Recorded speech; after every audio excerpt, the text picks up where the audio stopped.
สวัสดีครับสวัสดีเพื่อนๆชาว YouTube นะครับแล้วก็สวัสดี FC MM Channel ทุกท่านนะครับคลิปนี้นะครับเราพามาดูรถเกี่ยวนวดข้าววรพจน์การช่างนะครับเดี๋ยวผมจะพาไปดูใกล้ๆนะครับนี่ก็อาจจะย้อนแสงนิดนึงนะครับ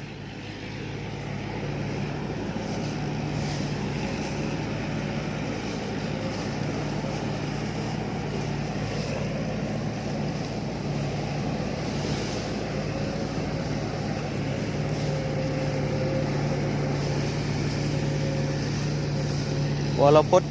การช่างครับปีนี้ก็เห็นมานะครับ2 คันนะครับ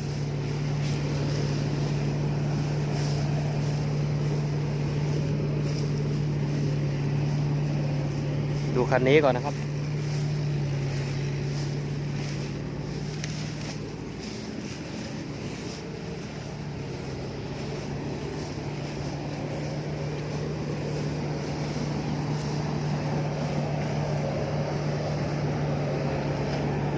ผมจะหามุมก่อนนะครับโอ้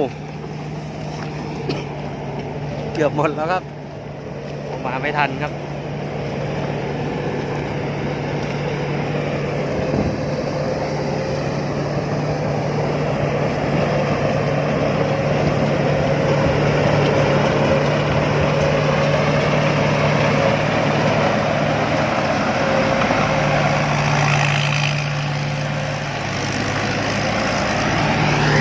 วรพจน์การช่างนะครับปี 2014 นะครับ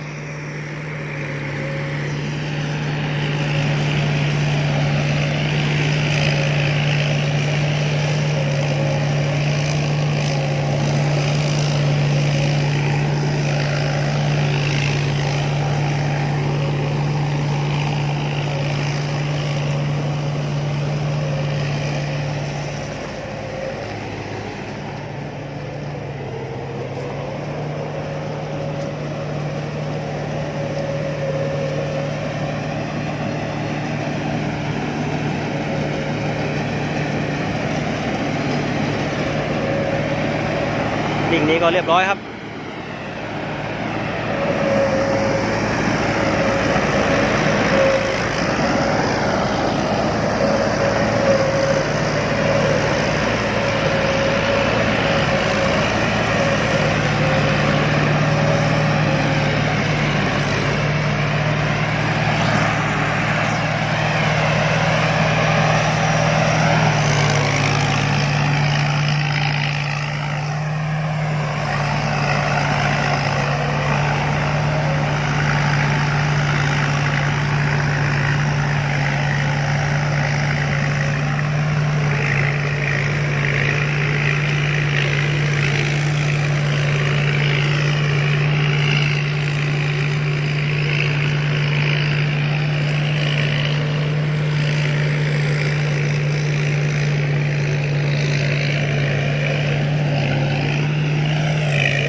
ไปไกลนู่นเลยครับจะเดินตามไปนะครับเพราะว่าต้องไปเอาข้างในมาก่อนครับ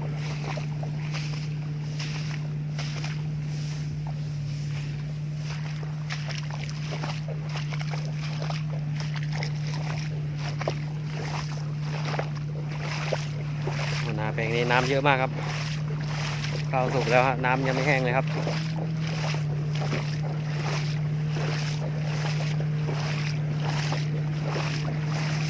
รถเกี่ยววิ่งสบายเลยแบบนี้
เดี๋ยวเราหลบแดดก่อนนะครับแดดร้อนมากวันนี้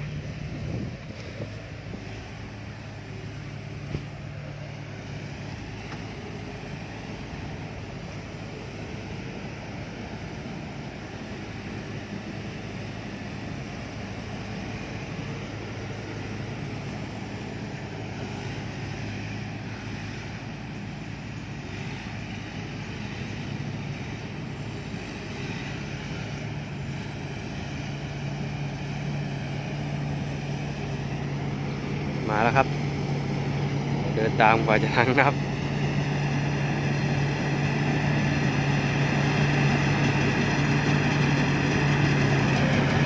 วรพจน์การช่างปี 2014 นะครับ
ครับสำหรับท่านผู้ชมท่านใดนะครับที่ได้เข้ามาชมคลิปนี้นะครับอย่าลืมกดไลค์กดติดตามนะครับกดแชร์ให้ช่องเอ็มชาแนลของเราด้วยนะครับสำหรับคลิปนี้ก็ขอขอบคุณมากครับเราติดตามชมคลิปถัดไปเรื่อยๆนะครับสวัสดีครับ